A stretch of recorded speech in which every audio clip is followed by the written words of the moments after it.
Right, so Alien Earth released some first footage. So, Disney released some first footage of Alien Earth.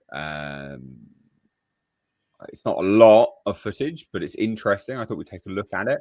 There's some sort of debate over what the full trailer, because they showed another trailer at Brazil D23, because that's what's happening at the moment. Disney is in Brazil doing D23. And part of that trailer did reveal the timeline, apparently, but there's some debate over when it's set. Some say it was 2050. Some say it's 2120. That does actually matter, because if it's 2050, Alien Earth is set like nearly 50 years before Prometheus, which doesn't make any sense in the timeline. That just does not make any sense at all. If it's in 2120, that does actually make sense. That will be set 2 years, I think, before the events of Alien, which would actually make sense, because it then just shows that Weyland-Yutani was 100% aware of that, the distant moon, LV-426, and what was on it, which has always been speculated, always been, confirmed in little bits of media here and there, but this would, sort of ratify it in law, I guess. But anyway, let's look at this piece of footage. Ship collected specimens on faraway moon. Monsters. That's it. So, that's not a lot of footage. Short but sweet. I should have pre-warned you, right? We'll just watch it again. Just pay attention again, I guess. This ship collected specimens on faraway moon. Monsters. Thoughts? I really like it. I think it looks cool. Yeah, it's not much to go on, but I mean, sure. What do you mean? There's loads to go on. Come on, babe. Use your imagination. Utterly amazing. I never would have imagined how excited I am now for this show. So, are you not? What did you think? You're not excited? This didn't get you. I was excited for. I was excited for the show before you showed me this incredible footage. Now, come on. All that. Let me tell you. Look, anybody who's not looking forward to it after that clip. I mean, what do you think, Nate? Well, so if we break it down a little bit more technically and objectively, I really like this opening shot. This opening shot is very reminiscent of Prometheus. So if you're looking at it from an aesthetical perspective, this is nice. And then it cuts into this shot, which is the interior of the USCSS Maginot, which will be a Weyland-Yutani vessel. Now, it's obviously a little bit downgraded on the resolution here. It's a little bit better online. This should be a high resolution, but it's just not done it properly. This aesthetic is great. Like, it's matching the original Alien aesthetic. So you've got two things. This matches the Prometheus aesthetic, and then this matches the Alien aesthetic. That's nice. That's really, really nice. That's good. It's what you want. Is it a surprise? No, of course not. However, that's a good thing that we're not surprised that the aesthetic is different or the same. That's a good thing. Like, it should always be the same, right? So that's cool. I like that. The voice, this is obviously, these are divers. They're made to look like aliens with their dorsal tubes coming out the back. That's a nice little visual play on. What could this mean? Could this mean we're going to be getting multiple xenomorph variants in the film? Aliens that facehuggers have facehugged a shark, or I'm so desperate to see a shark xenomorph. I just think that'd be hilarious, but also amazing. And just I want to see the weird and wacky sort of elements of the xenomorph, because obviously, they take elements from their host. And in Alien 3, we saw that they took the DNA reflex took elements from the dog, which was the host. And so it created the runner alien. And so, one of the things I'm quite looking forward to with this is that the alien is on a planet with lots of, flora and fauna, right?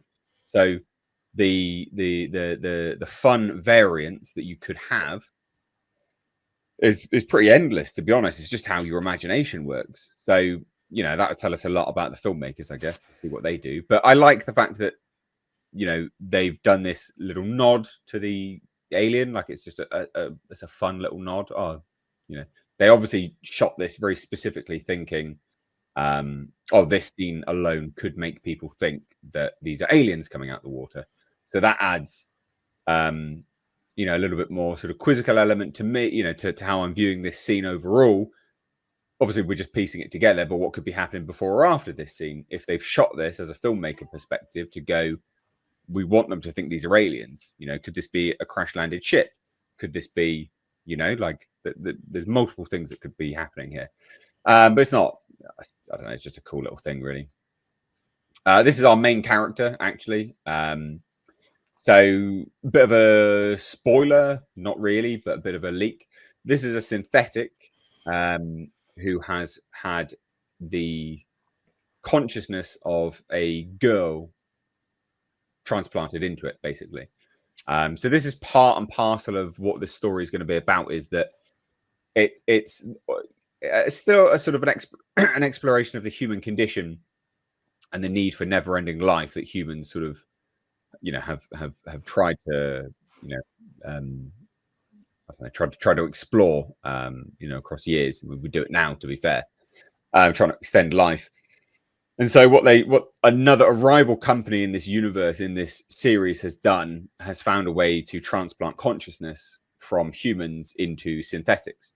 And so this is a girl that has been transplanted into a woman's body. So this is one of our main characters. I don't really care. There's not really much else outside of that, but it's interesting, I guess, just to see the first shot. The dialogue's interesting, though. You know, that ship collected specimens from a distant moon, monsters. So obviously that is talking about the LV-426, which is nice to have it nodded there. I'd like to think it's going to be LV-426, but we don't know. But it makes sense that it would be if it's set in 2120. And they're talking about a distant moon, probably. This shot here is overlaid with the monster element. So, you know, he's probably having a chest burster ripping through him, which is cool, obviously. And I hate this CGI alien shit that we see and have seen, you know, throughout this. I think the CGI alien is a bit, I mean, it's just fucking lame, to be honest. But outside of that, there's my thoughts, really. A little bit more deeper than that's all right. Yeah, there's loads more to it than I thought. Yeah, well, the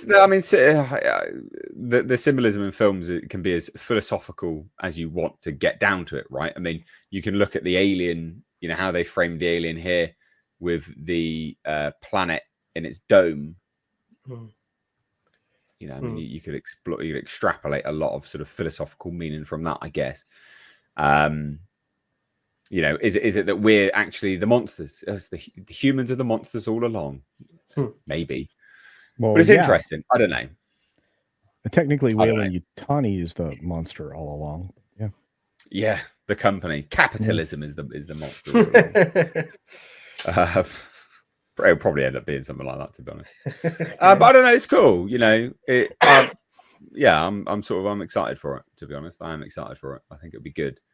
And the one thing which, you know, regardless of how short the footage is and whatever you think of the footage, blah, blah, blah, one thing to take from this is actually how close we are to getting it, right? Like, you know, how close they are in wrapping this up. I mean, it's basically done, isn't it? You know, this is coming out next year, if I remember rightly. And so this just confirms that, which is nice, you know. And the aesthetics are really good.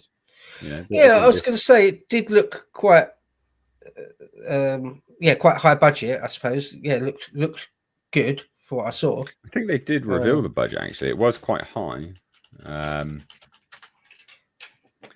You can sort of tell when things just look tacky or when things look too much like a set.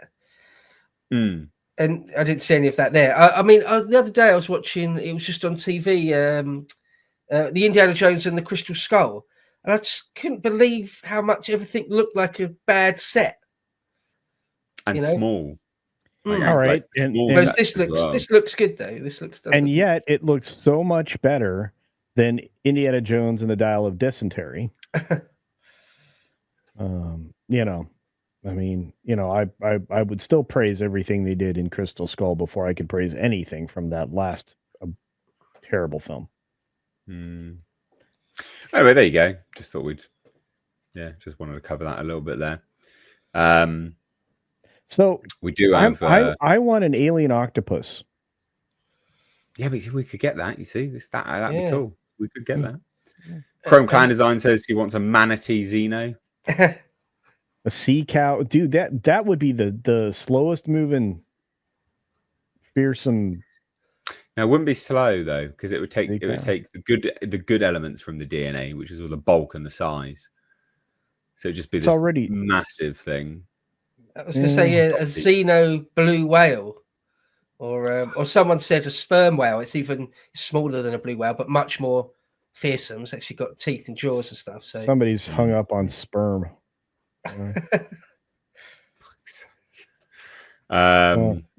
Lucifer says more terrifying alien, or interview Johnny Somali.